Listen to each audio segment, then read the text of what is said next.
Welcome to Questions We're Afraid to Ask.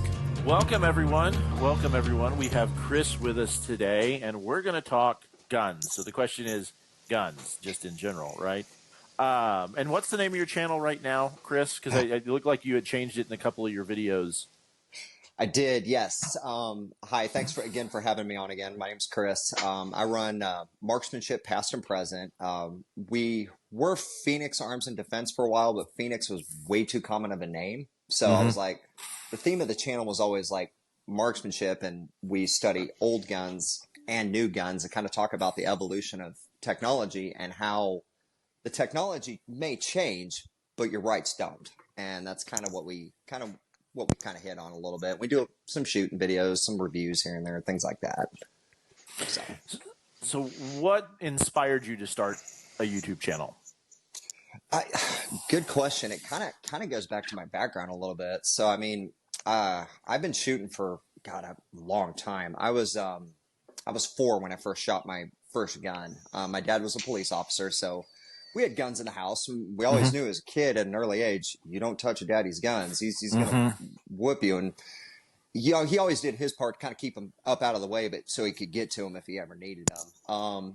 Learned how to hunt and stuff. And then as a kid, I really was fascinated in history. And that's kind of what led me down to the collecting firearms aspect of it. So, I went from the American Revolution, studying the Civil War, skipped World War I, went back to that later. And then I played the first OG Call of Duty. Video games is what got me into gun collecting. The first original Call of Duty. And I was like, oh, that's an M1 Garand. Oh, that's a Mosin Nagant. That's, a Lee Enfield. I was like, I want to own some of these guns someday. And when I was 17, and I was looking in a catalog when they still had those. Oh, yeah. And this was in like 2007. You used to get them from, I think, a lot of the big surplus what was it? dealers. Shotgun News? Like Shotgun News? Yeah. Guns the old rag. Yes. Yeah. And I saw they were $100, and I was like, what? And then there was a friend of mine that, he was actually, this is going to sound shady as all get out, but he was a local janitor at our school, and he was a huge gun collector. And me and him would always talk World War II all the time. And, this guy had like ton of like antique stuff. Like he had an original P-38. He had a captured, I'm not sure if I'm allowed to say the word, but rhymes with Otzi flag. Was actually, it was captured by a soldier at the Battle of the Bulge. Oh, wow. He, as soon as I turned 18, he sold me my first rifle. My grandfather brought back, because my grandfather was in the European theater, and he brought back some stuff like that. And a lot of people are like, oh, you're trying to honor that stuff. It's like, no. This is a memorial of what I went through, and we fought through it. And like my grandfather told the story of, because he had a flag too, he ripped it off the POW camp tower when he was on his way out. And, it's like, because, and I'm watching Masters of the Air because my grandfather never really talked about it, but he was a B-17 gunner. And he had 3 of them shot out from under him, and escaped twice. One they basically bellied into the beach in England. One they parachuted and got out, and then the third time they were a quarter of a mile from the Swiss border, and they had a choice. They could shoot the people between them and the border, or they could surrender, and it was a bunch of Hitler Youth, and they could not bring themselves to kill a bunch of 13-year-olds, so they surrendered. And then he spent the rest of the war in a POW camp. So people bring that stuff back because there's stuff tied to it that has nothing to do with what the symbol means. So 100%. That's my rant. Yeah, no, that's a good point. And not only is that not necessarily like an actual piece of history, because it is, that's also family history too. And you see a lot of that stuff come up on the market, and it always kind of saddens me a little bit. They're like, oh, well, this was I'm selling great-grandpa's or grandpa's gun because I don't know anything about guns, and I don't want one in the house. And I'm like, okay, sell it to a collector or donate it to a museum. Yep. Right. Yep. But please sell it to a collector first, What's really tragic is when they I ended up with a box of powder horns. Like, that's cool. We've got a little shoebox with, a couple of horn and one metal, and you're like, and my dad was like, we don't know. I don't know whose they are. I don't know where they came from, but they've been passed down. Here you go. I was like, okay, I don't know what to do with these. Yeah. And it's crazy because they could be worth something. It could be worth $50 or $5,000. You don't know. And there's collectors out there that go after that stuff. Yeah. And it's also your family history. Like someone in your family loaded that stuff and shot black powder. Maybe, because you also have to think about like family stories, which is like, and it's like actually those were like, Uncle Jimmy's buddy who had, and we, like who knows what they actually were, Yeah, well, that's true. Because fair. My family had a running story. There was a running story that we were somehow related to like Lafayette or something. Like there was a whole thing, and you could track it. And this was a genealogy thing. Like people had, and then it was like in the 80s, someone went, actually, we're all wrong. Like here's the genealogy, and here's how it's different. And so like you're like, oh, suddenly you're not. So you these things get passed down, and sometimes they end up being not what you were told they were. Yeah. Yeah, that senator knows about that. She thought she was a Native American, and she wasn't. Some of that stuff has been wild. Like I saw LeVar Burton just did a DNA thing where it's like, oh, by the way, your great-great-grandfather was a slave owner, and a couple other people are like, and they're like, and the LeVar Burton one was great because he's like, if you had told me yesterday that I was related to a white slave owner, we'd be in a fight right now. But I don't know how to process this. It was just, One of the women on The View went on, and she was real taken aback by it. And it's one of those things where I kind of, like, I'm sorry that they're having a hard time accepting that, and I can understand the what that is. But I also sort of I think it's important for us to be like, look, it's everybody. Like, everybody's got some of that in there. It was a terrible thing that happened, and everybody did it, and everybody was a part of it. Because there were slave owners who were black, like that, 100%. And apparently some of there are stories you hear of like they were the worst ones. The people who've been freed from slavery then became slave owners and were worse than the way they had been treated. So it's that's a messy subject. It's terrible. So the collecting and stuff eventually led you to start the channel? Yep, sort of. So what actually led me starting the channel was I actually wound up out of high school, didn't really know what I wanted to do. I was like, well, I got to find something to do. My dad always told us two things. He's like, either go to college or get out of the house and go get a job. So he didn't factor in option C, which was I'd join the Army. So he did not like that at all because he was also a soldier. He was an MP. He was in Desert Storm of Bosnia. And he's like, Desert Storm went by so quick. I didn't even realize what happened until many years later. And now I kind of appreciate it. But Bosnia, that one did mess him up quite a bit. And I remember him always kind of he never talked about it like as a kid, unless he'd been drinking, and then he would kind of talk about it a little bit. So we kind of got pieces of the story through the years growing up, but we always knew that he'd been through some stuff. And when I told him that, I could see the fear in his eyes. And I was like, this is what I want to do. So I did. And so I initially joined up to be a part of the Army band, actually funny enough. Because I played clarinet in high school, loved jazz. That's like one of my favorite. Yeah, exactly. Yes, I was a clarinet player. Yep, one of my favorite instruments, and learned how to play the saxophone as well, and loved jazz. I played in the jazz band. That was my thing. And so I auditioned and made it immediately. I made it and passed the audition process, and then so went to basic training at Fort Knox. Then went to oh God, I forget what the AIT school is called. But it's based out of, it's in Virginia Beach, basically. And so wound up, I was there so basic was 8 weeks. I was there for 6 months at the School of Music's what it was called at the time. I think they might have changed it. Doesn't matter.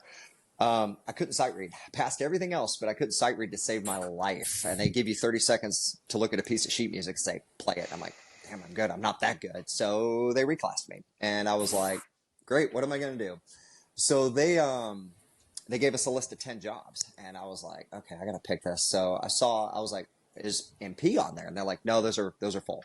And then I saw paralegal and I was like, I was like, I want that job. And she's like, okay, pick 2 more. I was like, that job, that job, that job. And she's like, no, seriously, you're funny, but pick 2 other jobs. I was like, okay, roger that. So I picked like infantry and I think Cat Scout or something like that. I was like, if I don't get this job, since this one sounds the most interesting, then I'll go be a grunt. Fine, whatever. And I got the job. So then I got stationed at Fort Leonard Wood, and 6 months from being there, like, so mind you, I'd been in the Army about a year at this point. 6 months out of being at AIT and basic, so year and a half, I was boots on ground in Afghanistan in 2011, and it happened that quick. And I was like, whoa. And so being overseas, that was a rough tour. Like, there's other people that had it way worse than we did, but rockets are a thing over there. A lot of stuff happened. And so before this point, like I said, as far as my firearms journey, I was always into the old stuff. It wasn't that I ever thought AR-15s should be illegal.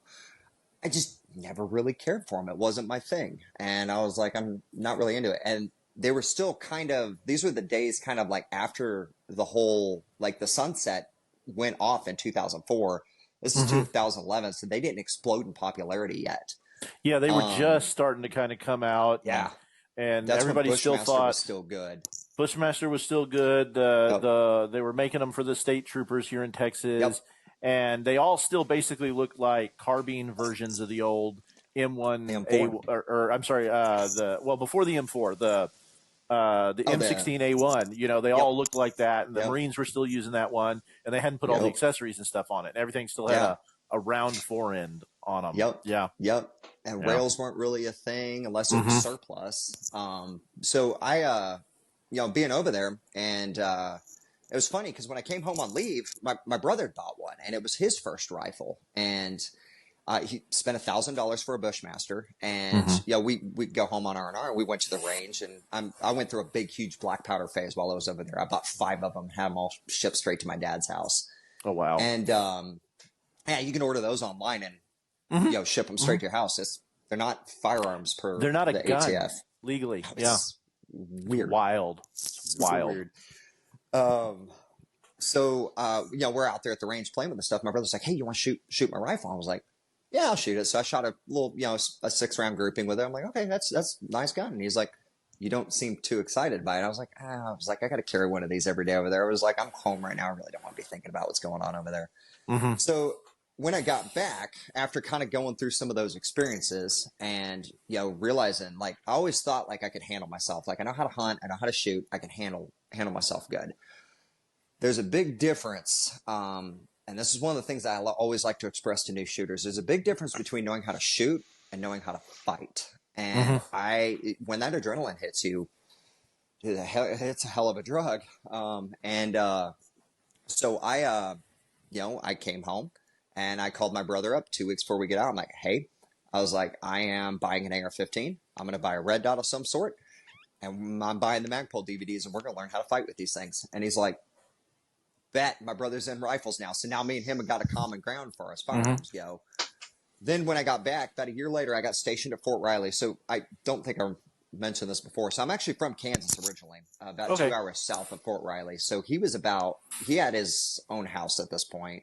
He was about an hour and 20 minutes from the base, give or take. And so I always kept all my guns with him because we weren't allowed to have stuff in the barracks. So I just left them there with him.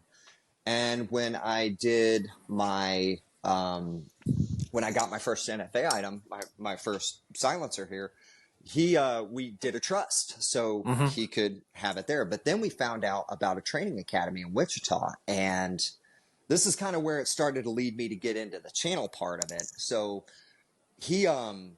we started racking up training classes over there. It was called Thunderbird Firearms Academy. They actually went out of business, and now they're Rainier Firearms Academy. But a gentleman by the name of Daniel Shaw, he's kind of got a little bit of a YouTube presence.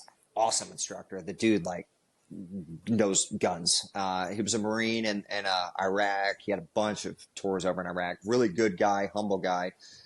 And he always thought it was crazy because he knew I was a paralegal. And he's like, so why are you here? I was like, I wound up in a bad spot overseas, and they're not going to give me the training because of my job. And the thing I tell people all the time is they look at me like, you know a lot about guns. You were infantry. And I'm like, no, not even close. I was a pogue. And they're like, oh, and for most people that don't know, a pogue is person other than grunts. So grunts are like the infantry guys, Cap Scouts, like your guys that do the fighting. And then they kind of look down on everybody else, and they expect us like we're desk jockeys, we push pens and stuff like that. So I'm like, you take alcohol away from soldiers, they tend to behave. So I had no job over there. So I was with the Human Resources Department until they found out I could shoot. And then they're like, oh, yeah, we're going to be borrowing you on the PSD team from time to time. So I was out there running patrols and stuff as a non-combat MOS. And I tell people all the time, if you join the Army, take it seriously. You're going to have a gun in your hands, and you may have to fight for your life. And it's not just a job.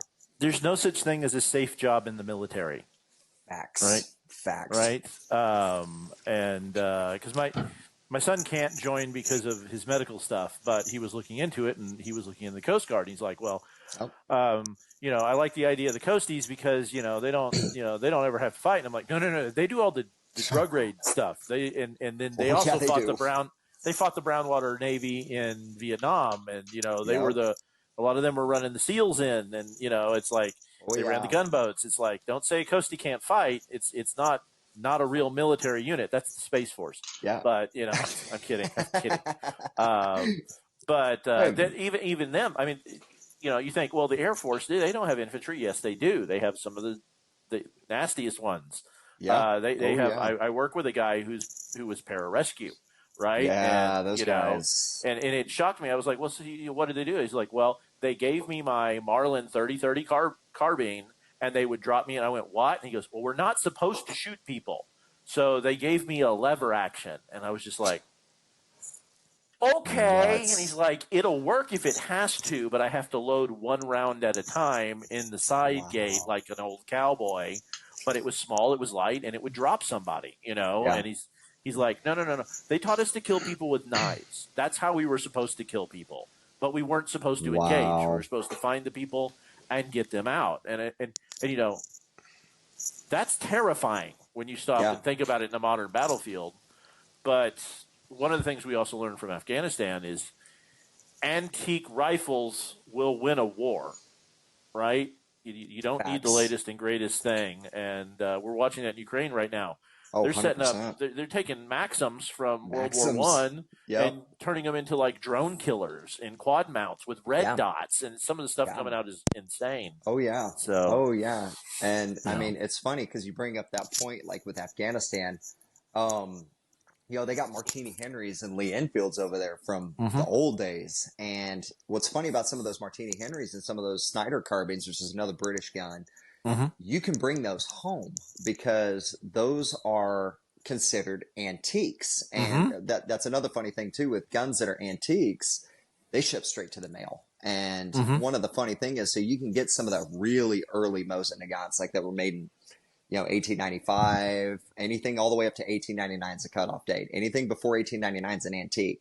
The Gewehr 88s, which is Germany, the original Gewehr 98. And you know what's funny about all three of those that I just listed? They use smokeless powder ammo, all the same live ammo, and you can have those shipped straight to your house. I've got an 1891. Which is crazy. I've got a couple of 1891 Mausers, which was the first real smokeless military weapon, and it was made in 1891. Yep, it's an antique. They will both fire as tight a group today as they did 120 years ago when they were manufactured. So it's just amazing. Yeah, absolutely. And so that's kind of what led me to starting it. Like after getting all that information, I was like, I learned the hard way of not to like going into this with the wrong mindset. And I think a lot of people do. And we see a lot of stuff on the internet nowadays. And then as, things kind of exploded, with, the ARs, people realize, oh, these are really good guns. And then they started, stuff started kind of coming out on the market. You got all these like rails and stuff. We saw Keymod come out, which I absolutely hate Keymod. And then M-Lock came out, and that's like the thing that everybody's using now because it's secure. It's lighter than your Picatinny rails. And you see all these accessories just kind of explode. And I just kind of started eating it up. I'm like, okay, where is this applicable in a self-defense setting? And I'm a why person. Like if I'm going to do something, I always ask the question, why am I doing it? Does it have a purpose? And is this really the best way to do this? Whatever it is. And that's kind of how I set up my rifles that way. And I've got multiple ARs for different scenarios. And everyone's like, well, why do you need more than one? I was like, I've got one that's just for straight up fun that I use for long range precision shooting. It's in 224 Valkyrie, and I've shot it out to a little over 3/4 of a mile on a full size silhouette paper target. And, the wind was blowing really bad that day. And I hit it 3 out of 20 times, but AR-15 shooting 3/4 of a mile, that's insane. I would have had the video on that one because I had a camera set up downrange. And then we were shooting the guns out of the back of a pickup truck because of the way the range was set up. Our bipods were on the tailgate balancing. We're just kind of like up here, just kind of looking through the scopes. We're like, the wind's blowing that way. That looks about right. Bang. And then we drove down there, and lo and behold, I hit it 3 times. And my buddy, he didn't hit it any. And I washed the camera footage. I left the phone in a pocket, and it got put in the laundry. And I was like, oh, dang it. So I'm going to redo that shot one of these days. Now that I have the spotting cam and everything as well, because I've got a camera, and I've been kind of testing it out a little bit. But you hook up your iPhone to a spotting scope. And then I bought this piece of steel and I bought a light on it. I'm going to be doing a review on this here pretty soon. The Caldwell Flashbang. It's pretty cool. It's $30 and it velcros to the back of the steel. And every time you hit it, it shines a bright green light. And they claim you can see it out to about 1,200 yards. So it'll give the visual aids. That way people aren't having to listen for the steel. The ding. Yeah. Because we do a little bit of long range shooting. And one of the series that I'm going to be doing, I'm probably going to be doing this next year because it's a logistical nightmare with ammo, getting ammo for these old guns. You don't have to tell me. It's but going to be comparing like the Garand versus the Mauser, the Lee Enfield versus the Mauser, the Garand versus the Soviet SBT-40, and kind of covering, a Luger versus a 1911 and kind of talking about the comparisons. And we're going to score them up and, we'll show why semi-automatics are better than bolt guns. But this year, one of the main projects I'm going to be working on is doing a breakdown of the evolution of firearms. And we'll start with, a flintlock rifle. We'll go to the Civil War with an 1861 Springfield. I don't really have anything, quote unquote true Western like an 1873 Winchester, but I do got an 1894 it gets the point across. It works, yeah. And then nothing to really show the trap doors. I don't have one of those yet. I might have a buddy of mine that might be buying one soon, so I might borrow his. I don't know, we'll see. And then kind of going through the evolution and showing how you could pick up an AR-15 in one hand and then look at a musket and you're like, how in the heck did we get to these two things? And it's, I want people to kind of understand that. And I think if people see that visual aid, they'll understand that, you'll understand your right a little bit better, because I'm a firm believer if we don't understand our rights, we're going to lose them. And it's an important thing. It is a very important thing. But yeah, that's kind of how the channel started, roughly. It's a roundabout way to explain it. Sorry if that took too long. No, that's great. That's great. So I'm kind of all over the place. So yeah.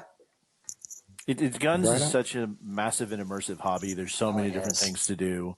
But it all comes down to what you just mentioned. This is a fundamental right? Yeah. We have one of the things that makes the United States different than all the other countries in the world is this piece of paper, right? We have two pieces of paper, well, three. We have the Declaration of Independence, we have the Constitution, and then we have, thank God, the Bill of Rights that outline all these things. Yes. And there's this whole misinterpretation of, you need to be in a militia or whatever. And I'm like, all right, fine, but let me create one without coming after me like I'm a domestic terrorist, right? You can't have one or not the other. You should only have a musket. You shouldn't have military grade weapons. It was a military grade weapon. It was. Right? You can't own things like cannons. Well, actually you can. It's legal, 100%. In fact, you can buy a cannon and have it shipped to your house with no paperwork. Yeah, So, 100%. which is actually terrifying when you really stop and think about it. It's so crazy too, because like it's so funny because I hear the news media always talk about, oh well, machine guns are illegal, and I'm like, no, they're actually not. There's 174,000 of them roughly that's on the NFA registry that you can go out and buy. Yeah, they start at like 10 grand and go all the way up to 250K, but there's 19 miniguns or 18 miniguns, something like that, that are on the registry. M134s that you and me could legally own now. That's a $250,000 gun, but so it's amazing because I looked this up the other day by state. Among the weapons registered in Texas, 332,208 are classified as destructive devices, which is insane when you look at what they are. But more than some militaries, in Texas, there are 46,318 registered machine guns. That is more than the military in some countries. And that's just one state. There are other states, and when you start adding it up, it gets really kind of crazy. Now, as far as I'm aware, maybe Vegas wasn't a machine gun, was it? That one big shooting? That was something else, right? Because I was going to say, there hasn't been a mass shooting with a machine gun ever, right? Or at least not. So what about the Hollywood shootout? I thought the Hollywood shootout they had. Okay. But those were illegally modified. Those were illegally modified. They were not legitimately purchased machine guns. I mean, I would say, I guess machine guns were probably when people were robbing banks with Tommy guns. That was probably, but I also don't know how many of those ended with them shooting everyone in the bank either. Like usually they just left. And you brought up a really good point with Las Vegas too, because it's actually funny because of how that happened. And we talk about the assault on rights. There's actually a really big Supreme Court case that's going on this month, and that's Cargill versus Garland. And that is talking about, it was the bump stocks is what was used in the Las Vegas shooting. And there's some conspiracy theories out there on the rate of fire on some of those guns. I would not, and I listened to some of the footage and I'm like, no, that really sounds like a machine gun. And I would not be surprised if there were some converted ones in there that he had illegally converted. And he was a real rich dude. He might have bought some transferables. I don't know. I'm speculating. I'm not a conspiracy nut by any means. I like to look at facts, but listening to the rate of fire, because bump stocks, I've shot one once. They're finicky. And if you've ever tried to bump fire one off your belt loop, it's tricky. And it's it's not a rapid stream of fire like how a machine gun is. They're set up to, run at an exact cyclic rate. Whereas in the bump fire, it's kind of like a choppy sound. You'll hear it go fast, hear it go slow, hear it go fast, hear it go slow. But, if some of those were converted machine guns, no one said anything about it because the bump stocks were the target. And the way that it happened, and I piss a lot of people off with this one, so here we go. Trump's the reason that the bump stock ban took effect, and the way he did it was wrong. It was 100% wrong, and I piss a lot of gun people off with that. And I'm like, look, I'm a constitutionalist through and through, and he did a lot of great things. He did some things not so good. We got to call balls and we got to call strikes. We got to be honest about it. But the reason that he directed the ATF to make those things illegal, because the definition of a machine gun is you are able to fire multiple bullets with a single function of a trigger. And the way the ATF redefined it, that you're harnessing the recoil to make the gun fire faster, more or less. I don't remember what the legal terminology was, but they did a workaround on it because they originally said they were legal a while ago. And then when they did that, that's what happened to the arm brace ruling just recently, where they just turned anywhere between 3 to 10 million people into felons overnight, to include me. And that's no different than what we see happening with the EPA and the FDA and all the 3-letter agencies that dictate food and medicine and all that stuff. Yeah, they're interpreting the law. Yeah, they just say Deference. Okay, well, the rule says this. Well, we're going to apply we're going to change this one word here to now include this other thing, and we've changed the rule. And then you have to. The thing that gets me about this, and I keep hearing people saying you weren't elected. Yes. You're an employee of the state. You should be, if a change has been decided in some formal official way of an elected official that changes the law, then that's different. Like, yep. But yeah, these just sort of like, well, we've decided that. What was the one that they just did? The EPA did where they changed the rules about like the water table. So now, like, it's like, oh well, you put your property is 6 properties away from the river, but because you water, your water now affects the water table, and we get to dictate. And you're just like, okay, that's not what the rule was. You changed the rule. And they're trying to change the rule on like air conditioners and like gas stoves, and it's like, now that the door is open, they're just like running wild. And I keep waiting for them to come back and go, you know, that bird head stock that we let you buy the firearm that's basically a shotgun. It's a short-barreled shotgun. Let's be honest. Yep. That's been legal for a decade now. Yeah. Oh, now those are all short-barrel shotguns, and you have 30 days to get your tax stamp and pay us a $200 tax fee, which is the other thing. People don't realize it's a $200 tax fee. That's it. And then it's legal. Or you're a felon. We're going to make this thing, or you're a felon. And that's where they're really getting it is. They arm twist you. One of the things that's making it look like the Supreme Court is going to side against them is you can interpret a law, but not in such a way that it becomes punitive and criminal to someone. Yes. So you can tweak regulations, but the minute you tweak a regulation and go, now you're not, you were legal and now you're a felon, they can't do that. That has to come from Congress. Well, what was it that Dr. Phil said it on Rogan, where it was the thing about like you drove down the road doing 30 miles an hour and we've changed the speed limit to 20, but you drove on at 30 a year ago, so we're going to give you a ticket. Like, it's the same he concept. had some word for it. He called it presentism. Thank you. We're trying to take what we think now, the way culture is now, and apply it to the past in some way, shape, or form. And they're doing that with the law. And they're not. It's not even just like, you know, you look at things where like this movie's not kosher anymore. You know, it's not going to talk. You know, those sorts of things. But this isn't even that. It's not like we're saying we're going to get rid of this rule and it just doesn't happen anymore. It's we're going to get rid of this rule, and then we also want to go back and punish everyone who did what was right at the time because we've changed the rule. Whereas, go ahead. No, I don't know. I wonder if if it's just an unintentional consequence that they're doing this. Well, I think it's intentional, because in the past, when a law like that has been reinterpreted, everybody was okayed and grandfathered. So if you had one, like if Grandpa brought his Tommy gun back from World War II and you had it, you had as long as you needed to get it registered and have it be done, and you weren't going to get in trouble because Grandpa brought it back the legal way, right? So you're okay. Now they're like, you have 30 days to get it done, or 60 days to get it done, or 120 days to get it done. Doesn't matter that you're suing us that it's unconstitutional, or you're a felon. Yeah. And then the bump stock one was even worse. The bump stock one was horrible. Is give it to us at no compensation so we can destroy it, or you're a felon.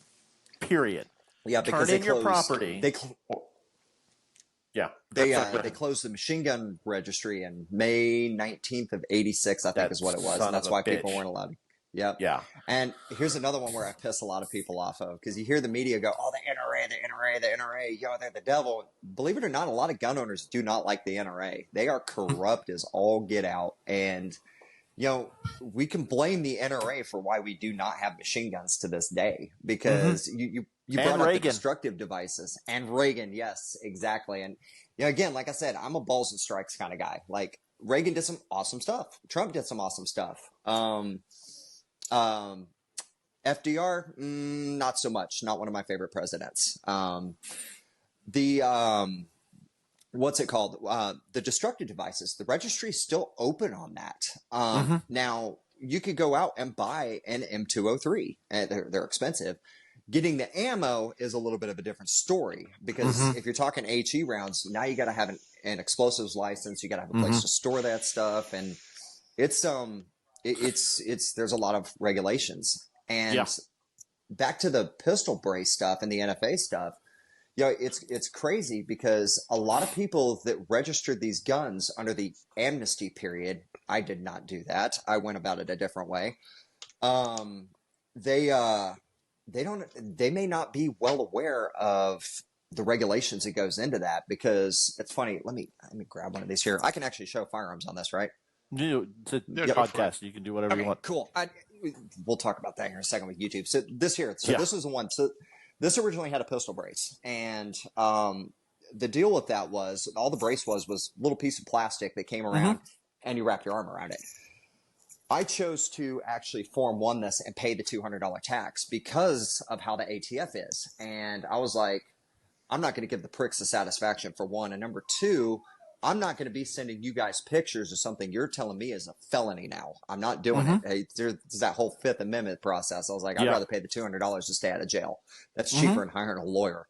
Yeah. Two, so with these, they don't care if these cross state lines, which is weird. Like these are, I'm speculating, but I would imagine these are going to come off the NFA at some point. Yeah, there's only a couple of weird states with their own laws, like the communist state of California and places like that. But the minute that you go across state lines with this, you got to ask Big Daddy ATF for permission, and it can take weeks to get that form back. Or because it's officially a short barrel rifle now, right? Yes, that's how it's classified. Correct. And now you can go to freaking prison for that, or I'm not sure what they would do. I've never heard of anybody getting arrested for it, but who knows? It's the ATF. The ATF has started showing up and knocking on people's doors going, will you please just show us your guns?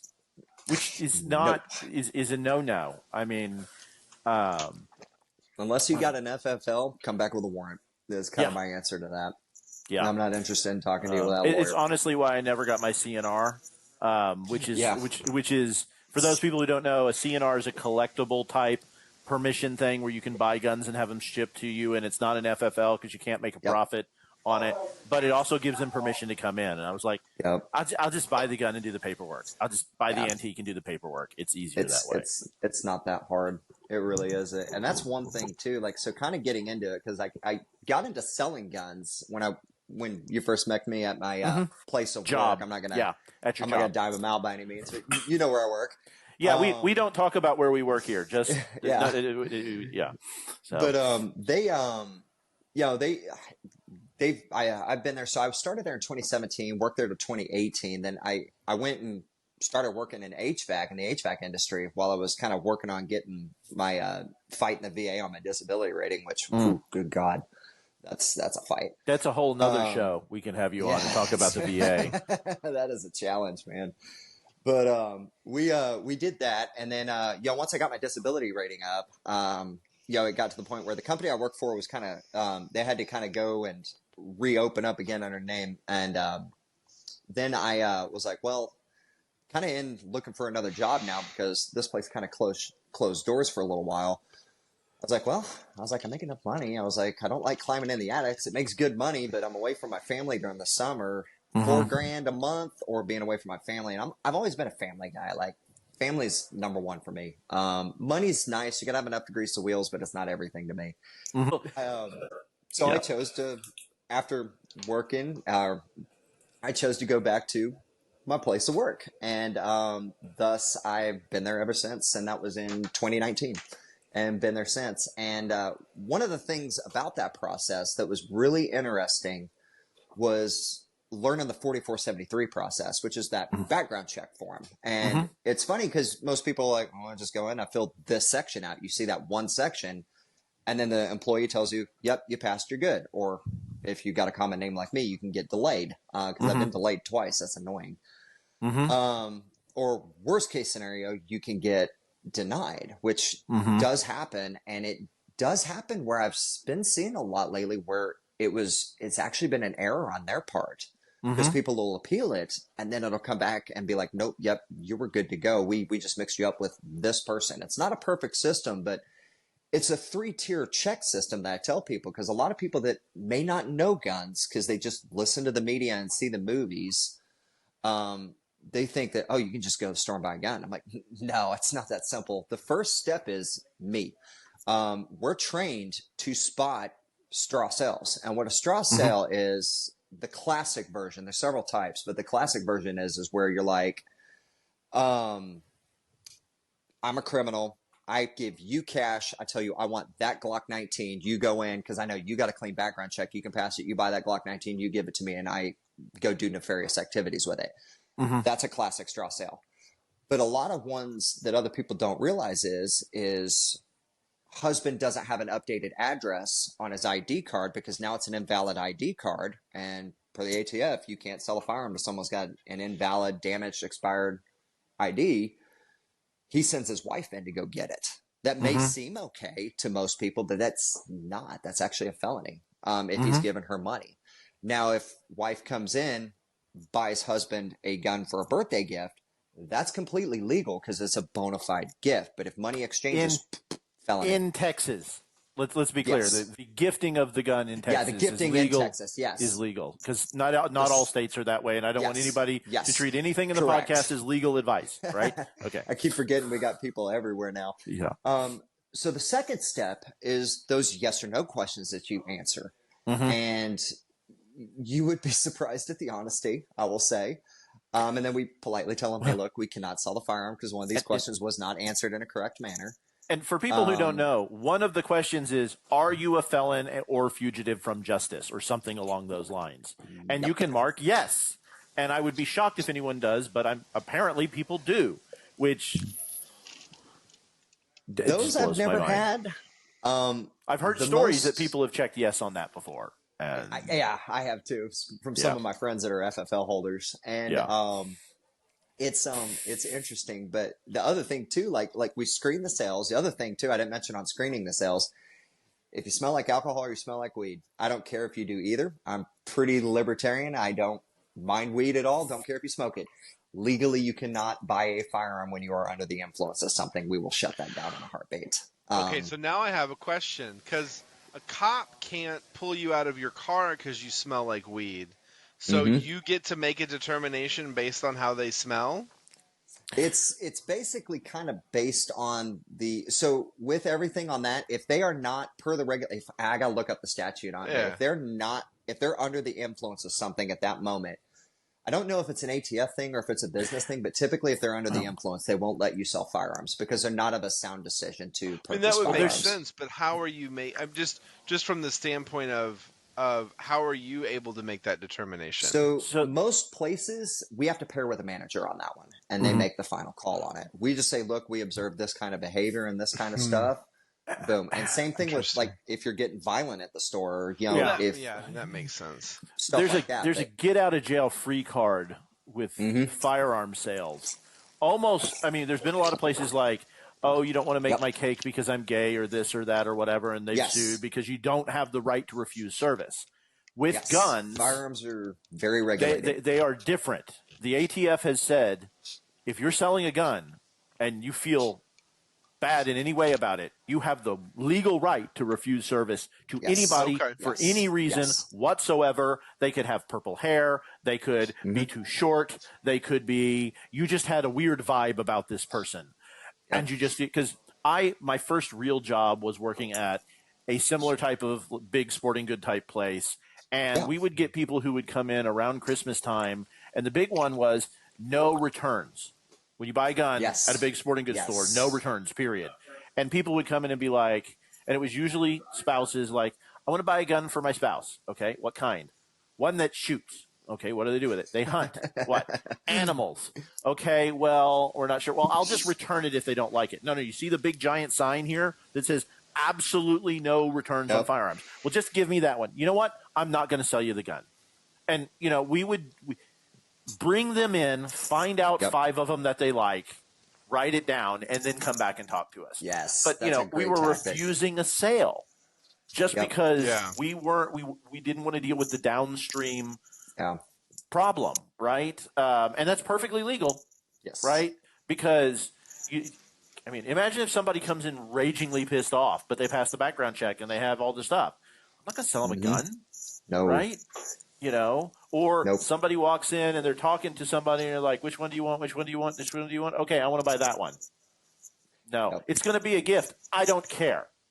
I'm not going to be a felon for enabling a straw buy. right? Because Exactly. that's the other part of that. If you do it wrong, you can get in trouble and go to jail. Yeah. Worst case scenario.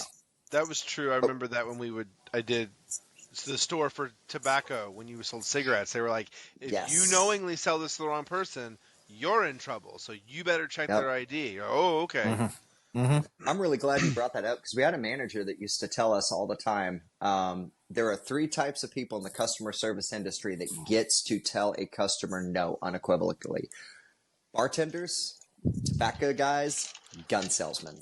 And all 3 of them are regulated by the ATF. They regulate all 3 things I like. It's funny. Smokes, booze, and guns should be a store, right? I mean, exactly. You can't sell liquor and alcohol in the same store, can you? No, liquor and alcohol are the same. No, you mean liquor and guns? Sorry, liquor and guns. Sorry. Yeah, no. I don't know. I don't think so. I know. Well, Walmart does it in Arizona. That's But I think I don't know. But there are different departments in the department store. I don't know how that works, right? Walmart's not selling alcohol you can drink there, right? They're selling it as a product you can take home. So, I don't imagine you having a bar that sells guns too. That makes sense, but it would be bad. Because a lot of gun ranges, they'll have like tobacco lounges and stuff that you can go into and have a cigar in. Like, I guess apparently that's really popular East Coast and such, which is actually kind of cool. Go in there and enjoy some tobacco, and after you get done with your range trip, get to BS with the guys a little bit, and that's a pretty fun thing. It's a way to get people together too. So yeah, I've seen some places back when I lived up in the Northeast. They would have like a shotgun range, and they'd have a golf course. And then they'd have a club, but the club was like a subcorp that just happened to be on similar property. So they were getting around it. They were getting around it in like a way like that. It's awesome. So in Texas, you cannot sell alcohol and guns in the same place. I don't know on that one. Oh, you looked it up. Yeah, Daniel's our research guy. In 2014, the TABC dropped a plan that was going to allow alcohol sales alongside guns. So it may have changed since then, but that's the only thing I didn't know that. Wow, I just learned something new. That's awesome. I'd like to buy the Glock and that handle of whiskey. Maybe not. Well, and let's be honest. We just found out it's a good idea because we just found out the motive behind that Super Bowl shooting, which was the latest mass shooting. It was 2 groups of people started an argument because somebody said, "You're looking at me funny," and then 2 unarmed guys drew down and opened up in 1 million people. We're lucky more people didn't die because you looked at me wrong. So mind blowing, such senseless. So that's the perfect jumping point for me I had wrote something down earlier. So we keep shooting each other. This is a problem. Yep. That's not going to stop because people are crazy. But taking all the guns away is not a viable solution. It's not. Even if it was, even if we could say in 2 years we're going to start a process and everyone will give their guns up, doesn't fix the problem right now. Yeah. So what is it that we need to do to fix that problem? That is a valid question.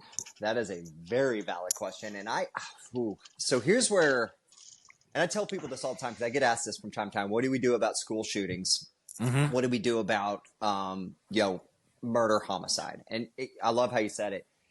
Evil exists. You can't legislate it away.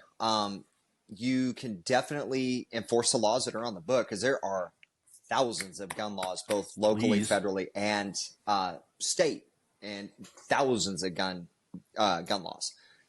And they're not working. And a lot of them aren't working because they're not being enforced. And the straw sale one, I kind of figured that's where you were going. Yeah. I forget. I looked it up at one point. I hate statistics so much because anybody can quote a statistic and anybody can skew it. But a good amount of straw sales are thrown out. They're under prosecuted. And that's the starting process to somebody trying to get a gun. The other factor that you got to factor in is they're buying them off the streets. And I tell people all the time at my job, don't leave your guns in the cars because we do once in a while have people call me in. And most of the time, the guns that got stolen that we got to give them their information for was because they left it in the car. And you're harming bad people by doing that. And that's another thing that I tell ladies. I was like, if you're going to purse carry, if that's the only way you can carry a gun, great. But what's the first thing that a bad guy's going to do? They're going to go after your purse. So being educated as a gun owner and securing your weapons in a store, and it's kind of tricky to store them because you got to be able to get to them very fast in an emergency. But you need to keep them safe from kids and any unauthorized users. And complacency is no excuse. If you leave your gun in your car, bad example. And I'd be lying to tell you if I hadn't ever accidentally left my gun in the car before. And then I usually remember immediately, like probably 10, 15 minutes later, I'll go to, reach down, out my wrist or my hand will bump it like where I carry, because I carry appendix. And I'll be like, oh, my gun's not here. Oh, crap, I left it in the car. I got to go get it. And then I'll go back outside and go get it. So usually it's not out there for maybe more than an hour, but I don't leave it out there overnight because that's when bad stuff happens. As far as another thing that I kind of think that needs to happen on this is that we need to start enforcing the laws. And we kind of were talking about the machine guns earlier, and there was, so I actually watch a channel called Active Self-Protection, and it's a great self-defense channel for anybody that's carrying a firearm to watch, or if you're law enforcement. And the reason it's real life self-defense scenarios. So if you're queasy, don't watch this stuff, but they do censor everything out, but you're watching the violence, and it's a reality check to you to see how fast this stuff actually happens. And it is violent and it is quick, and it's a reality check. It's not like you're going to be standing in the gas station and you're going to be like, oh, I'm going to see that guy from a mile away. They're going to catch you off guard in a minute. But there was a shooting that the police were involved in where it was in Houston. The guy had one of those damn Glock switches, and he killed an officer with it, shot him right through the door with it. There are videos. There was a video that was circulating, I forget which social media, around one of them, where there were they were kids, like they were under 18. I think they were like 16, 15. They had Glocks with switches on them, which for the people that don't know, the switches are legitimate automatic conversion devices where you pop the back plate off of a Glock and you put this thing in, and it's got a selector switch on the back of it. A bunch of them made it in via China. Freaking China, all the good stuff comes from them.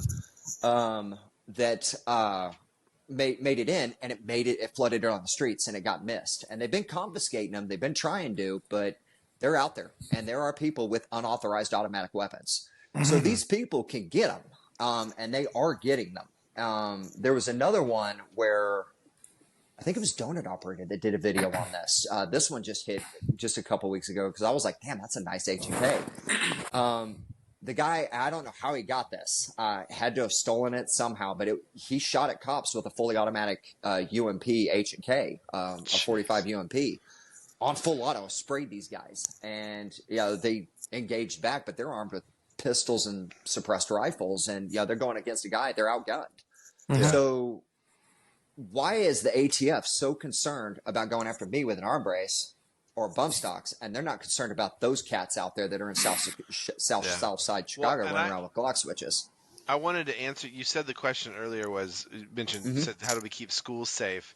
And the thing that I look at is, do we all remember airport security before 9/11? Yes. The lack, complete and total lack thereof. Yes. Yeah. So there was a massive problem. One thing happened, and we went, well, there's a solution to this: security, and we took care of it. There's been multiple school shootings. Why are we not implementing security? This seems. I have a plan, and nobody wants. You hire veterans. Yeah. You hire veterans, and you get retired police officers, and you get these guys who are willing to do. There are people out there in every city that would be willing to put a day, 2 days a week in. The Israelis fixed this problem. You need 2 or 3 people at school. Yes. The Israelis fixed 100%. This problem. They had a problem with people bombing their schools, suicide bombing. Yep. Every school in Israel has 2 armed guards with machine guns standing post at the front door. Yeah. Yep. We have so many. I live right outside of a major military base. So do you, Chris. We see so many homeless vets with no purpose in life. Give me an ex-Marine or an ex-grunt or an ex-coastie or whatever it is. Let them stand posted at school. What more honorable thing is there to do than stand before evil and children? Yes. And let's pay them to do it. Yeah. Now, there is the ask of, we're going to be asking you to shoot a kid who's shooting up a school. But and that is a... Which is an ask. But I also think, though, that the level of determination the kid would have to have, they know they're not going to get they're not going to make it. They're not going to get to make the impact that they're wanting to deterrence. Make. We know why people pick schools. We have enough documentation from manifestos. There's soft targets with massive victims there. They go after schools, and it's churches. They get places. They go where it's illegal to carry a gun because they're cowards. Yep. And the criminals, they don't care. Yeah. Well, criminals are a different thing. Criminals are lazy and they want to make their money, so they're not going to mug the little old lady. Or I'm sorry, they're not going to mug the guy who's carrying a big gun. They're going to mug the little old lady. Yeah. Right? They're not going to criminals don't break into armed banks anymore. Bank robbery is basically over in America, right? Every once in a while it happens. Because they all have armed security. Yeah. They're stealing it digitally now, is what they're doing. It's still safer. It's You're not going to get shot that way. Low risk. And it's the other. I'm glad you brought the school shootings up, because I think the other thing too is, because I'm not a psychologist, I don't pretend to be. But I definitely think mental health is a big deal, because we could prevent the shootings. We can absolutely prevent them by that tactic, because most of these kids are mentally ill. I forget what the statistics is. The Nashville one, she even admitted, or what whatever that person is at this point. Yeah, exactly. An evil, disgusting human being is what I would call him. The shooter born as a boy. Yes, there we go. They admitted that they did not choose another school for the reason of armed security. And so we know that works. But that doesn't solve the root problem of it. And, this is where you can kind of dive into whole different areas.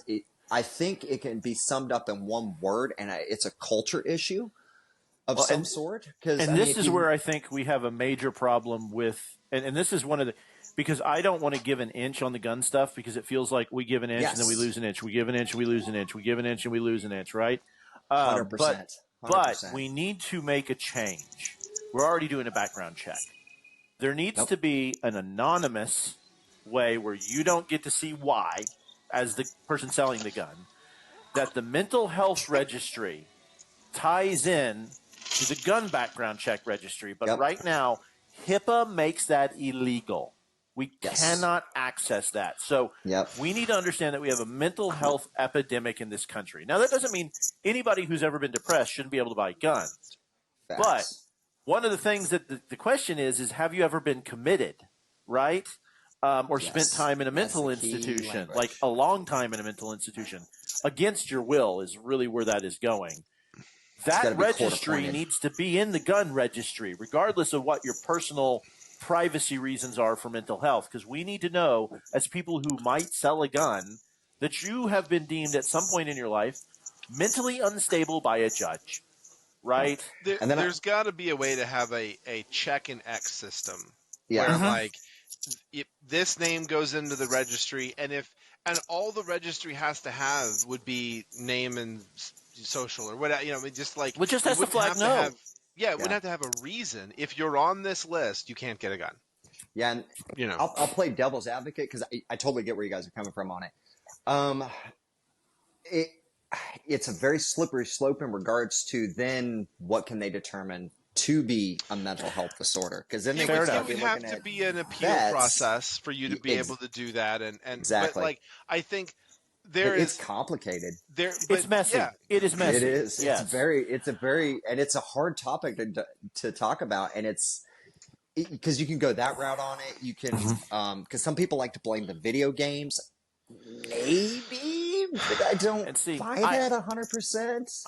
I have a compromise. Maybe, I don't see it. I have a compromise, but no anti-gunner will ever compromise.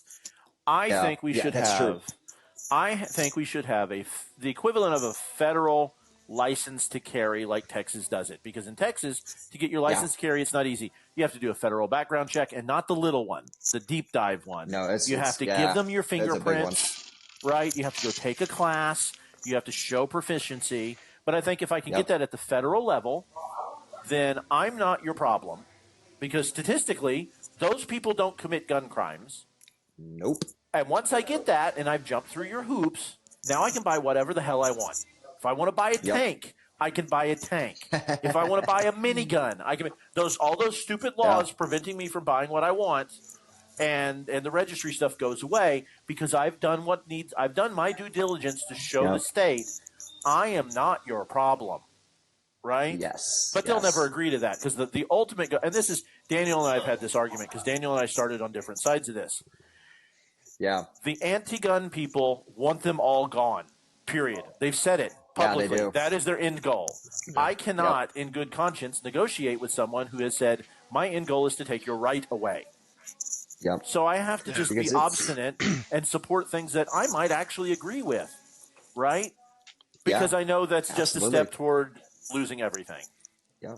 And I catch a lot of people off guard because the other thing too is on our end of this as gun owners, you got to know how to talk to people. And I'm a firm believer on that. Cause back in the day when I was young and stupid, I'd be like, oh, those stupid anti-gunners, name calling. And it's like, no, you don't win people over this way because a lot of these people that are believing this, they're watching all of these news networks that don't know squat about guns because I'll watch the news and kind of how I look at I don't even watch like Fox or CNN anymore, or MSNBC, any of the big ones. I watch a bunch of independent people to get the full picture. If there's a big story breaking, I'll go over there and look at them, kind of get the highlights. But like, all right, I need to go look this direction because too many times I've sat there and just the guns is a good example. I'll look at them like, you got that wrong, you got that wrong, you got that wrong. All right, this is a so-called expert. What else are you guys not telling me, or what else are you guys getting wrong? So, well, I see that. I work in the tech industry, and I see the same thing. You're like, 100%. I understand why you're confused, but you've explained this entirely wrong. Like you don't have a grasp of how it works. This piece of technology does not fundamentally do what you think it does. Exactly. Right. It's like back to these things. Everybody thinks that these are the hushy, quiet things that you put on and it makes you an automatic James Bond assassin. It doesn't. You put this. It's the movies. You put this on the end of that 5.56 SPR that I got there. It's still stupid loud. Like I wear ear protection when I run this. And these are being legalized in a lot of states for hunting right now, and they do have it because hearing loss sucks. You know what's really funny about the suppressors? In Europe, where it's very hard to own a firearm, it is considered offensive and rude to not have a suppressor on it. You can go in and buy a suppressor with no paperwork because you're hurting other people's hearing. Make the damn thing quieter. And this is in a place where it's like, it'll take you 12 years to buy the gun, but you can walk into their version of Walmart and grab a suppressor off the shelf with no paperwork. Here's your gun muffler. Yeah. Well, that's got to be the public misconception of what a silencer 100%. is. Yeah, because the movie makes it go doo doo doo, and it doesn't do that. It's and so it's scary, and so they were able to convince people to not to put and by actually communicating that with these people and showing them, hey, look at this, because I did this actually when I was going to CTC, and what was so crazy about this, because literally I was preparing this speech like a week before this, and then that week that we got our assignments that were given the speech, that Friday was the Las Vegas shooting. And then Hillary Clinton had ran her mouth about the silencers when those weren't even used. And I was doing my speech on talking about suppressors and misconceptions. Silencer suppressors, it's the same thing. I'm sure I'm going to piss some gun guys off because some say it's one, some it's the other. It's the same thing. You'd be surprised. I did a video where I put a unsuppressed gun. I shot it full loud, boom, boom, boom, boom, boom. And I turned the volume up a little bit so they could really get an effect for it. Then I put the can on it, and they could still hear that crack of that supersonic. A lot of people, like on the notes I got back, I had a couple people that you can't change your mind. Fine, cool. That's whatever. You can't win all. But a lot of people were like, I didn't know that. I didn't know that they really are not truly quiet. And I'm like, yeah, they're not. And it's the same thing. Like when you start to see that, you'll start to kind of look at the other stuff. So there's a lot of ranges where you can go rent a machine gun and go shoot one. And I've rented several. I love machine guns. It's one of my favorite things to do. Before the economy went to crap, every year for my birthday, every year for my birthday, I'd rent one. And I'd pick something different every year. So Thompson, Sten gun, the MP5 is a doll to shoot. A Glock 17 that's been converted legally, not like in Southside Chicago. That one was the most terrifying one. But once I learned how to actually hang on to the thing, it's a lot of fun to shoot. But machine guns, and I catch a lot of people off guard with this one because they're like, oh my God, you think machine guns should be legal? I'm like, yes. And they're like, why? I'm a huge World War II nut. I'd love to have a Thompson submachine gun on my wall and not one of those crappy semi-auto ordnance ones that don't work worth nothing, because I had one and it went bye-bye. In fact, that's what actually got me my 1911, my Colt. And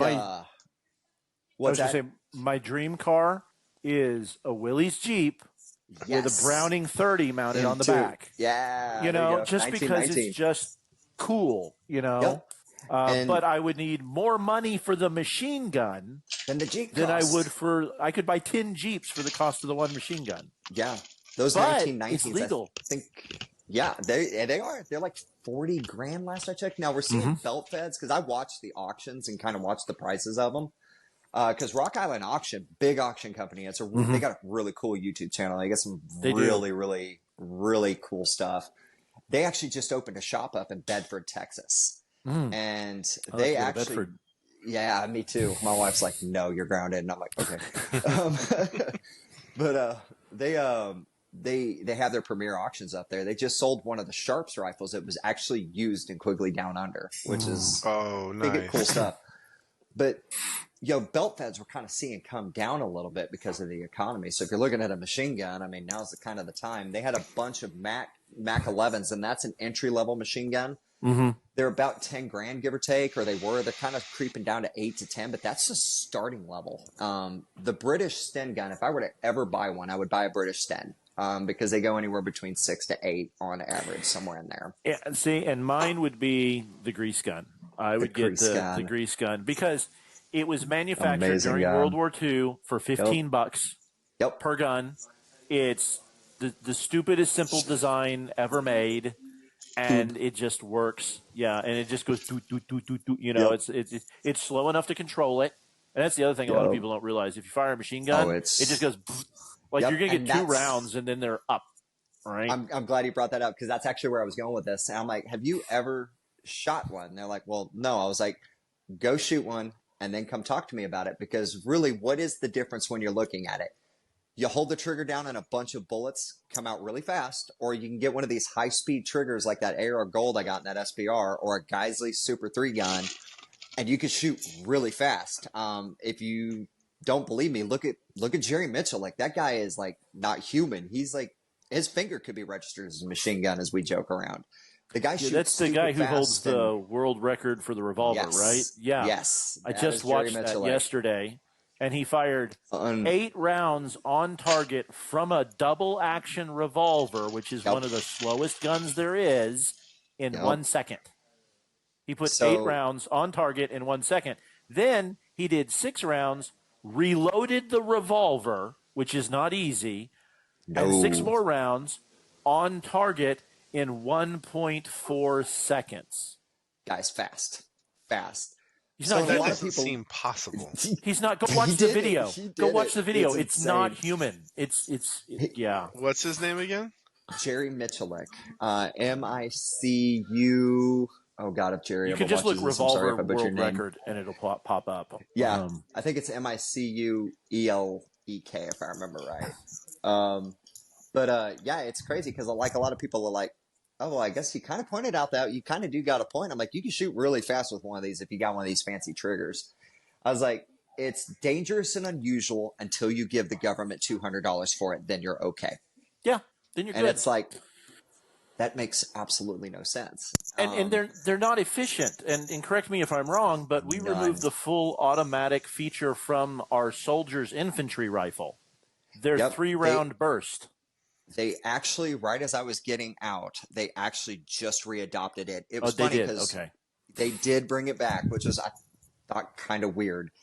Because Fort Riley, the 1st ID and the 1st Cav divisions, I think it was 1st Cav and 1st ID, 1-1, that's right. They were the first ones to get it, and then everybody else got fielded it. And it was funny because the Army's so cheap, they didn't issue them brand new rifles. They just gave them the new auto series, and then they X'd out burst and put in auto underneath it. And it's like, y'all are cheap. That is so typical of the U.S. Army. Pew, pew, pew, pew. Yeah. You got these old rifles that have been, I mean, it was funny because on my second deployment, when I was fixing to go overseas, my second tour was a cakewalk. I was in Jordan for that, and that was in 2015. My brother was kind of hanging out with me on base, fixing to see me off, and we were fixing to draw our weapons. He's like, dude, I want to see your M4. I was like, you're not missing much. And he's like, I want to see your M4. I want to see what it looks like. I was like, all right. I was like, but your Daniel Defense is a way nicer rifle than this thing. This thing's all beat to hell and back. I was like, the only thing that's cool is it's got a 14-inch barrel or 14.5 barrel, and it's full auto. And he's like, oh. Yeah, and I still think, like, oh, yeah, you're right. I think the Army would be better going back to the 16-inch because of the velocity and the ballistics. But, honestly, yeah. 2 inches isn't going to make that much of a difference when you're clearing a room. No. And honestly, it's funny because, like, when you look at the barrel lengths, 10.3 kind of came from your Mark 18, which is made famous by the SEALs. And that's why I went 10.3. And realistically, 10.3, you don't want to go shorter than that. I've actually got these videos on the way, like, kind of talking to new shooters about how to set up these rifles, because there's a bunch of people who got these guns don't quite 100% know how to set them up. So I'm literally breaking down, all right, here's your sizes. So you got a rifle. What's a rifle? 20 inches or more. What's a carbine? 16 inches, maybe 14.5 like the Radian that I've got, because that's a pinned and welded, so it's not a removable device, so it's not an SBR, which is dumb. And then you've got your SBRs, your AR pistols. And, why do you use them? And I give people different reasons. You can use the rifles for hunting long range. Carbines are what most everybody has. And then we kind of talk about calibers in the next video. Then we talk about scopes and optics. And we're going to talk about rails, lights, all the accessories, kind of breaking it down. Because one of the noticed things that I've kind of caught on, like one of my highest viewed videos that I've got was my 2 highest viewed videos, or they're old. Like I did these 5 years ago before I knew anything about editing. They were me talking about a simple, at the time it was a $200 shotgun, the Maverick 88, and how to store that shotgun in a home defense video. The Maverick video got 10,000 views, I think is what it's got current to date. And the other one's got almost 25,000 views. Which I was like, dang, people like that. And that's like the new shooter aspect of it. And after seeing the pandemic, we got so many new shooters that came into our fold. Like, it's good to give people guidance. And education is, at the end of the day, why I started the channel. I'm not looking to make money off of it. I don't care. It's about knowledge for me and getting the message out there. Rogan just had, I can't remember who it was. He had the Colin gun guy Noor. on the last Colin 2 Noor. weeks. That guy's amazing. And he was talking about how what he's noticing is the videos that are teaching people proper usage are getting pushed down by YouTube. And you mentioned YouTube a minute ago. What were you were when you said, "Can I show this?" What were you referring to? Oh. YouTube. But so what not even necessarily what about YouTube. Yeah, what about that YouTube? was because it's an AR-15. So YouTube is very. So I know we kind of wanted to talk about this off camera. I talk about the social media realm. That's really funny. Another channel I talked to, kind of talked about FFL businesses and social media, because social media, man, it's here. Like we're doing it, and a lot of these places, Instagram seems to be the one that's the most friendly. But Facebook, if you put a price tag next to any gun, boom, they nuke you, and you get zucked, you get jailed. And it's interesting because that is kind of where I'm leading towards eventually. Is I'm going to be getting an FFL at some point here within the next year or so. I'm kind of playing my cards close to my chest on that with the ATF, because they're yanking FFLs at a 500% rate right now. So I'm kind of waiting to see what's going on with the election on it. Fair enough. But advertising is a big deal because, like, one of the things, like being business minded on it, especially being in the firearms industry per se at the lower level of selling them, you kind of learn, and by talking to people, you learn what people are after. People want always the latest and greatest thing, and you learn kind of how to talk to people and what is selling, and you get to see the down low of the trends, and you can see it on the internet as well. But it's really hard to get that information when, when there's shadow ban campaigns and stuff going on. They'll tell you that it doesn't exist, but it really does. Because I've had some videos where I showed on, what was it? I've got a video on there where me and my brother rented an M60, and it's an M60. Like, that's a cool video, right? It's got like 60 views on it. But I've got other videos that have got, 800 views, 1,000 views, the other two that had like buku views. And it's like, that's weird. So if it's full auto, they don't like it, which is kind of odd. And that's one of the things they don't specifically like. And you got to follow these regulations. And then, not to mention, they can change day by day. So some people that go into this wanting to make money, they kind of go the route of having to grow their channel big enough to where they can start taking advertisements. And that's why you see a lot of gun channels do advertisements, because they're demonetized. Yeah. I just nipped it right in the butt right off the bat, and I just demonetized myself. Because like I said, I don't care about it. If my channel gets big enough to where I can advertise my future business, great. I can write off the expenses as a business expense for doing the videos and stuff like that, which is cool. And I'm putting out good information for people. And that's, if it's anything that I want my future business to be learned about, is that I'm here to help people get good equipment for good prices. I don't want to sell the bottom of the barrel stuff. But I'll sell the high end stuff too, but that middle of the road. And I think there's an important caveat to that when you come into guns, because a lot of people equate price with quality. Yes. That's not so always the case. And I'm going to use one of my favorite firearm manufacturers, Ruger. I was able to go into a place of business you're aware of and buy a clearanced Ruger Security 9, which is basically a fantastic pistol. It's not a copy of a Glock 19, but it's the same size. Great home defense 9mm. I walked out of there for like $270 after taxes. And 100%. It is a solid defensive firearm with a lifetime warranty by a company that's been around for 70 years and isn't going anywhere. In fact, they're bringing old companies back. But you can spend $1,500 on a piece of shit gun that's going to just jam all the time. So money and quality don't go hand in hand in the gun world. You need to do your research. You need to do your reviews. And it's getting really hard toward the shadow banning you were talking about. If you go look for X gun review, I know they're out there because, like, I watch Such OO's channel. He's awesome. Nut and Fancy does some of the best ones it has forever. He is one and of I'm the searching for reviews I know these guys have done, and unless I go to their channel and go to their video section and do the search there, I can't find it. And some of these are videos with 250, 600,000 views, and they won't show up in the algorithm. They just won't. It's pain.